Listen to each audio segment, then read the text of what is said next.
الذين إذا أصابتهم مصيبة قالوا إنا لله وإنا إليه راجعون أولئك عليهم صلوات من ربهم ورحمة وأولئك هم المهتدون.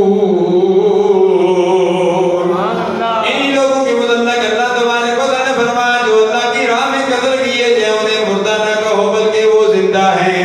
یا اللہ زندوں کے لیے تو کھانے کی ضرورت ہوتی ہے.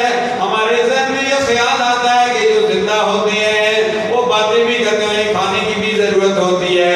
اللہ تبارک و تعالی نے فرمایا وَلَا تَحْسَبَنَّ الَّذِينَ قُتِلُوا فِي سَبِيلِ اللَّهِ أَمْوَاتًا بَلْ أَحْيَاءٌ عِندَ رَبِّهِمْ يُرْزَقُونَ. اللہ فرماتا ہے تم ہمیں گمان بھی نہ کرو, خیال بھی نہ کرو, تصور بھی نہ کرو کہ وہ مردہ ہیں. اللہ فرماتا ہے وہ زندہ ہیں, انہیں اللہ تبارک و تعالیٰ کی طرف سے رزق ملتا ہے.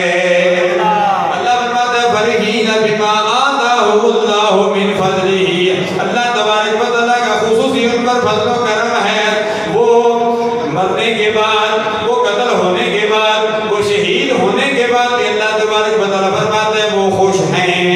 فرحین بما آتاہم اللہ من فضلہ. بعض وہ لوگ ہیں جو دنیا میں زندہ چلتے پھرتے بھی وہ مغموم ہیں, پریشان ہیں, بے سکون ہیں, لیکن اللہ والے جنہوں نے اللہ کی راہ میں اپنی جانوں کا نذرانہ پیش کر دیا, جنہوں نے شہادت دی, وہ قبر میں بھی زندہ ہے, حشر میں بھی